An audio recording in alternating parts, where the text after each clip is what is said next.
1,000 episode is done. Part 2 is done. This show is done. Now, I want to make it clear. I'm saying it right now because there's no need to wait until the end of this review to find out if night 2 was good. You got night 1 and 2.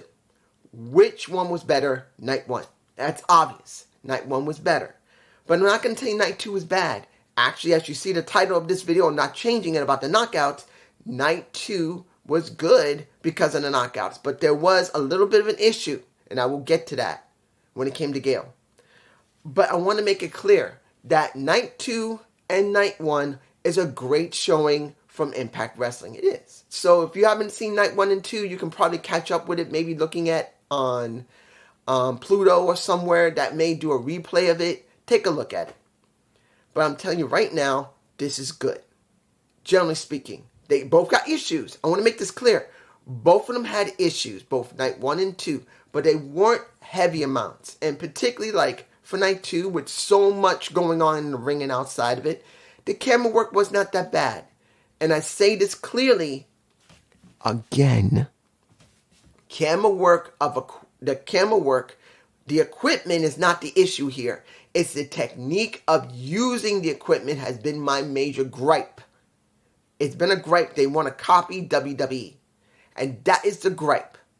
And that reminds me, I will be making maybe 2 or 3 Gump reports because of, and I know one person left a comment on my AEW review saying, oh, NXT review. This is going on, but they're not going to release anybody. Bitch. And I'm saying that to that person. Bitch, you think you knew what you were saying? No, you did not. 17 people have just been released from WWE today. 17. That's not executive. That's not people working in the staff. Those are wrestlers. And it's not the point if they're in the Performance Center. We got some from Raw, SmackDown, and NXT, and the Performance Center. They got rid of a chunk of people, and this is probably round 1. So don't say, I don't know what I'm talking about, because I do know what I'm talking about, bitch. Because you thought you were so smug saying, oh yeah, that's going on, but they're not going to release anybody. Yes, they did. You really didn't know nothing. Anyway, I will be doing 3 Gump reports. One on the releases, another one on the meeting that Vince did and lied through his damn teeth, and another one that I didn't get a chance to see much of, but I will do a Gump report on NWA. Yes, I'm probably going to do a Gump report on NWA. Not a review of it, but my thoughts on the change of this season, because Billy Corgan just got recently married to his long-term girlfriend, and I saw a short talking about the changes to NWA. So I took a couple of minutes to look at the beginning of it, and it's different. So I'm going to see if I can look at it. I think there's 2 episodes since the changeover, and I'm going to look at it and tell you how I feel about it. I'm not going to review it. I'm just going to tell you how I feel about it. So that probably will come next week. But I think I'll be able to do the release tomorrow and the Vince also tomorrow. And then I'll do the NWA. Unless I'm free on Saturday, I'll do that one. Now, what did we get in night 2? A lot of chaos. Ultimate X. We got, how many people was in Ultimate X? We got 1, 2, 3, 4, 5. We got about 6 or 7 people in Ultimate X. No, 6. We got Samurai Del Sol, Alex Wentz, Ace Austin.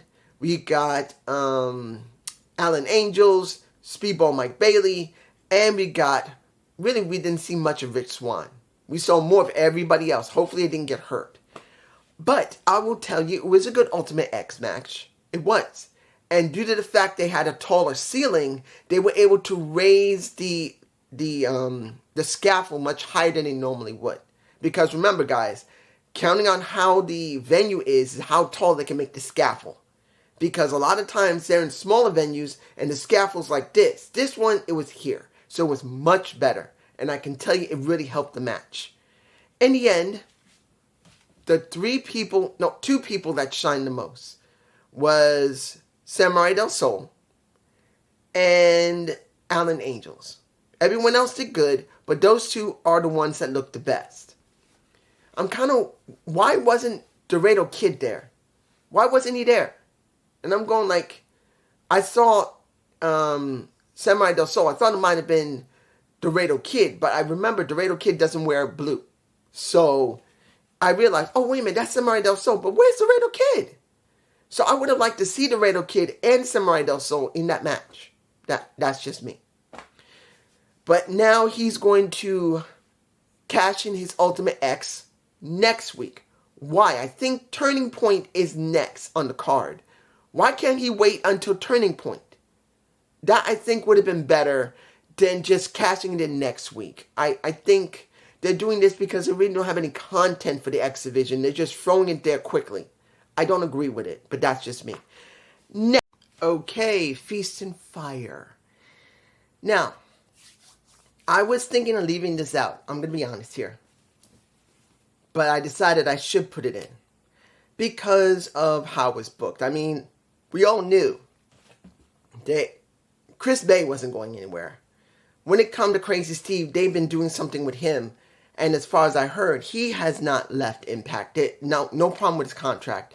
And Moose literally just redid his contract. He's still staying.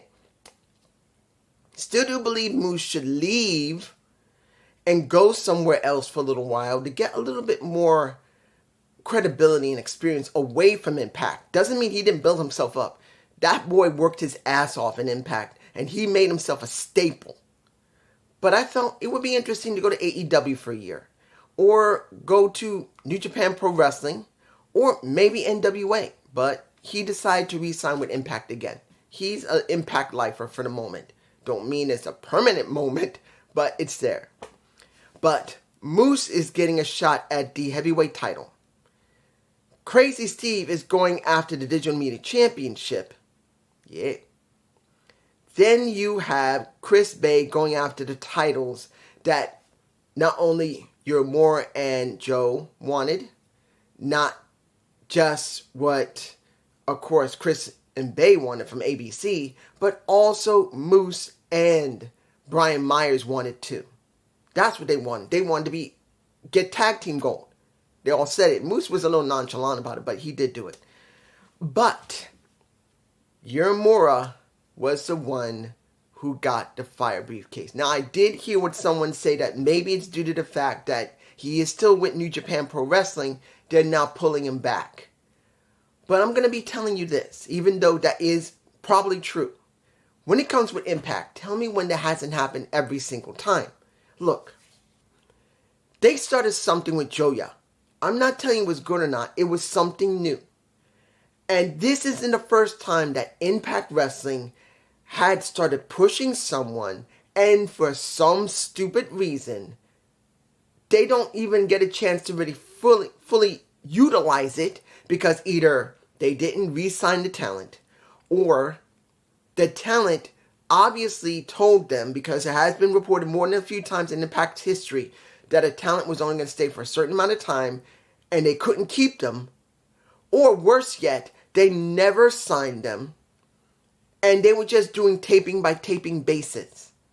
And they decide to do something with them, and then they're gone. So, once again, it's always something with Impact. When it comes to talent, they begin to really do something new and push. It's not the fact that Impact had Uemura pulled away because of New Japan wanting him back. It's not that. This is an ongoing thing with Impact Wrestling, that their talent never stays long. And I've heard some people say, well, it's always great to get fresh new talent into Impact. They always rotate out. Well, there's a flaw with that. Because the moment that Impact decides to really push this person and they're getting over, they're gone. For one reason or another, they always disappear once Impact finally pulls the trigger on them and really pushes them. And people like it. This is what happens. Now, next week, we're going to have a celebration of Uemura, or a say goodbye to Uemura. Question is, how are they going to book it? I don't know, but we'll find out soon enough. Next, we got Dirty Dango versus Jake something. Now, this was a bit of a different type of match, because it was a 10-minute time limit, and we had Chase Stevens of the Heavenly Bodies. It's been oh my gosh. I had not thought of the Heavenly Bodies in years, guys. I remember the one segment where one Heavenly Body, I don't remember the guy's name, it's been so long, that he was offering the other one a ring, saying, I want you to be my tag team partner for life. And many people say, oh, they're gay? And there was kind of a, people noticed that, no, we're just saying we want to be a tag team for life. I don't know if anybody else remembered that. That was a while ago. But seeing that they wanted to make a judge of one of the Heavenly Bodies was fine. But it kind of means they needed more. This was not a bad match. Alpha Bravo did get involved. And Jake something did win. But then it kind of hurts Dirty Dango. Guys, I'm being honest here. I love me Dirty Dango. He should be digital media champion with Alpha Bravo. He should be digital media champion. His gimmick of saying, I hate pro wrestling is great. It's fun. Where do you think Dirty Dominic Mysterio came from? It came from Dirty Dango. They just did a twist where Dirty Dango hates the pro wrestling industry, where Dirty Dom just hates his dad. That's the difference. But it's still the same premise. Something is hated heavily. I just feel like it was a loss there. Now, I gotta say that Jake something is over and he's screaming, what? Why? And people are loving it. That's good to see that being away for a while and he worked on his gimmick has really made something for himself, which I'm glad to see. Now, the question is going to be, how is Impact going to book him? This is the big question. How did they book him? Not just letting him get over, but they got to continue to get him over by booking him correctly. I'm just saying, keeping him with Dango is not going to help him for long. He's got to move on to do something else. Now, this is where the train goes off the rails. Originally, we was have Kenny King versus Eric Young with Scott D'Amore by Scott. But that, you know the reason I'm botching here? It's like this. Seeing Scott down there was no problem. Seeing he wanted to be in a corner of his former Team Canada friend, and they played the old Team Canada music, not the world-class Maniac music. So he's not doing that, and he's not doing the other music, which I think was really nice. It was Team Canada, so they're doing the Team Canada for this show, I believe. It was fine. Then when Shelton Jean attacked him, you get the shell, of Shark Boy making it very clear as the assistant to Director of Authority, where I'm going like, wait a minute, I kind of agree with Matthew Rinwald. Why is he getting so much pull here in the stroke? He should not be able to make it a match with the president there. The president of Impact, and Tom made it clear he's still president.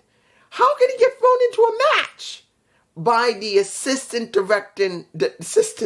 of the Director of Authority? But he gets into a match. Then you see the Design attack, because Shelton Jean attacks Eric. Then the Design attack Eric and Scott.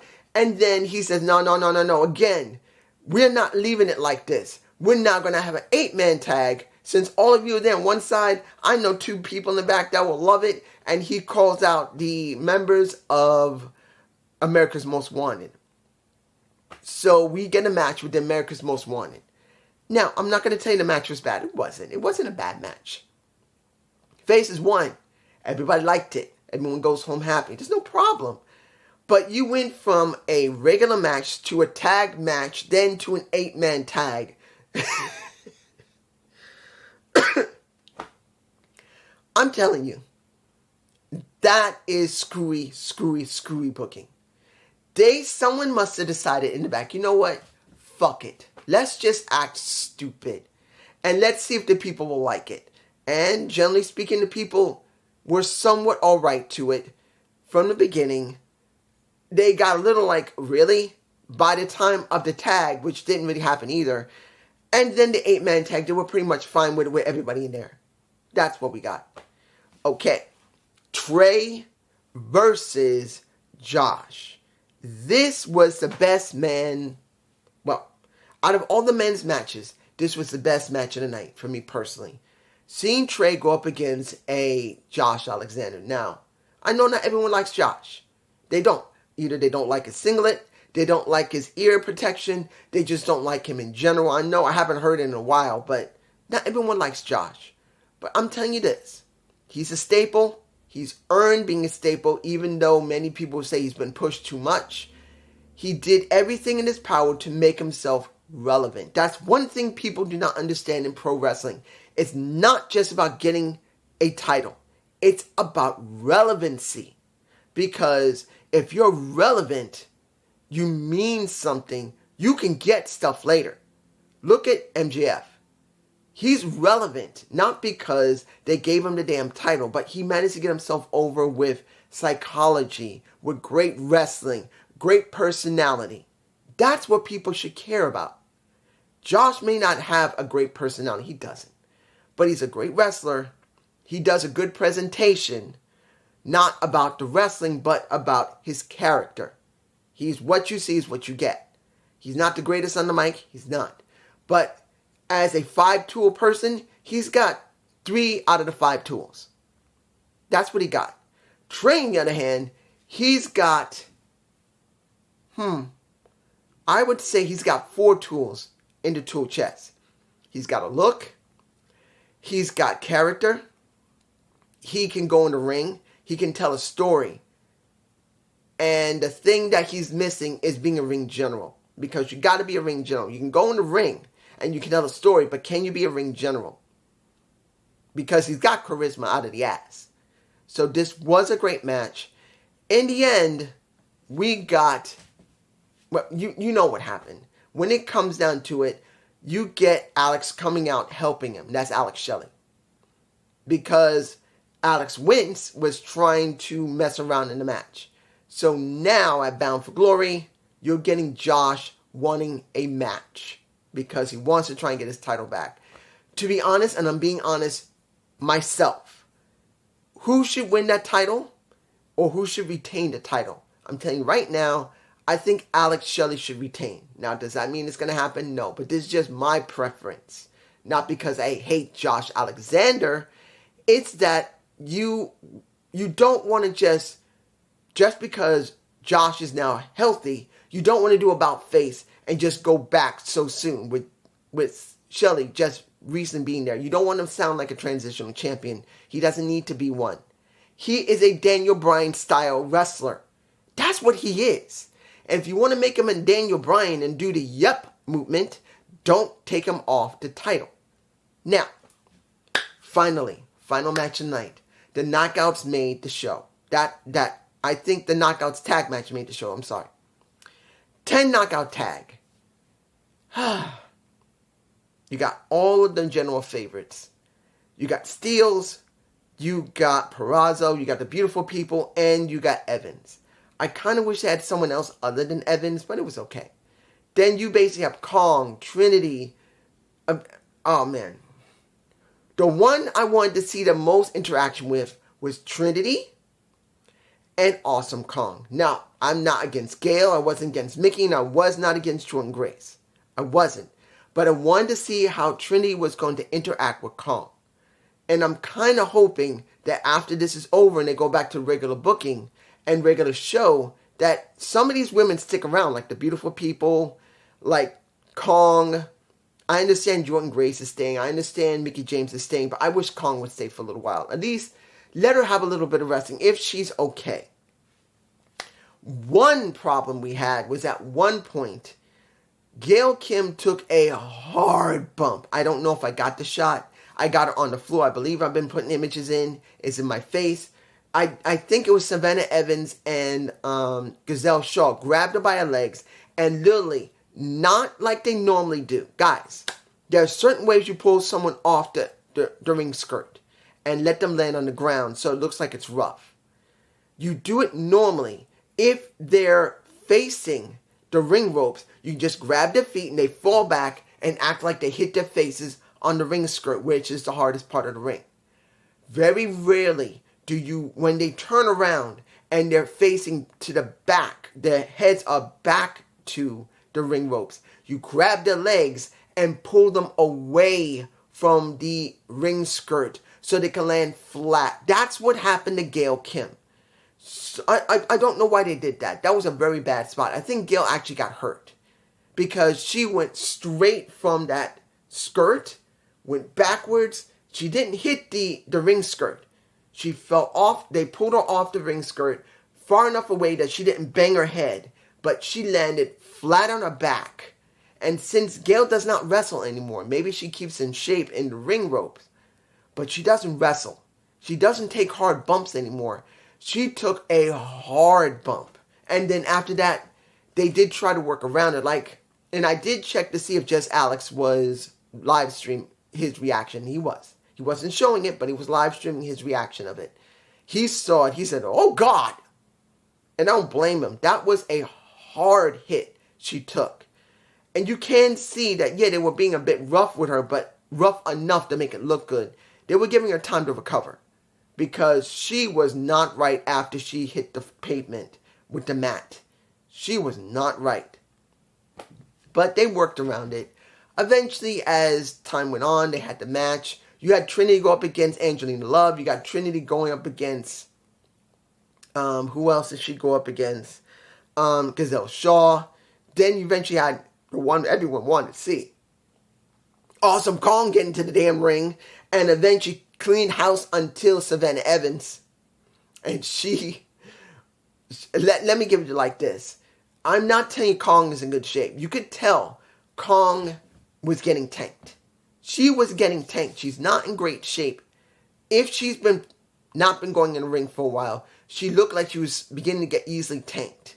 And she basically, without thinking, when she did her back fist to Savannah Evans, she actually hit her hard enough that made her look a bit loopy. Now, mind you, she was trying to sell it, but she got hit a little bit harder. You can actually hear the hit. And she flew back because she wasn't being light with her. She's doing New Japan Pro style. She went and hit that bitch. Not being disrespectful to Savannah Evans, but that's hit a bitch. That it don't make a difference if it's a man saying it or a woman saying it. You want to knock him out? Hit a bitch. I'm just saying. In the end, the person who won the match was Awesome Kong. And that was over, who was it? Gazelle Shaw, because at one point, and mind you, after Gail Kim managed to regain her footing, managed to get herself back, she decided to do a damn helo off the top turnrope and turnbuckle onto everyone. But after she did that, you got Gazelle Shaw, I think I got a shot of it. She's in the ring. She's so proud of herself. She's posing, and then Awesome Kong comes behind her like she's about to eat her ass. And then whooped it. Done. It was a good show. The knockouts made the show, for me personally. You don't normally see all the knockouts like that. The older knockouts, particularly Kong. You don't see Gail Kim. You don't see the beautiful people, which I kind of hope end. The beautiful people basically whooped the ass of Vidal. And it was Angelina Love that gave the Botox injection to the face of Vidal. And put the paper bag on his head. I think I got a shot of that, and this is my face. All around, it was a good show. Was it perfect? No, it was not. Seeing that Rhino came back was cool. Seeing that, I'm not agreeing when it came to Alan Angels getting the shot next week. I think that's stupid. Going from a single to a tag to an 8-man tag was ludicrous. Stupid. But it felt like they just wanted to try something like, I don't give a damn. I don't give a fuck. Let's just do the stupidness to the stupid. Let's do a regular thing to crazy and then ludicrous speed. That's what they wanted. And that's what we got. Hope you enjoy this. I will be trying to get my next Gump report out. See if I can get it done tomorrow and maybe upload it. If I'm not uploading it Friday, it'll be up Monday. I'm going to see if I can do 3. Peace.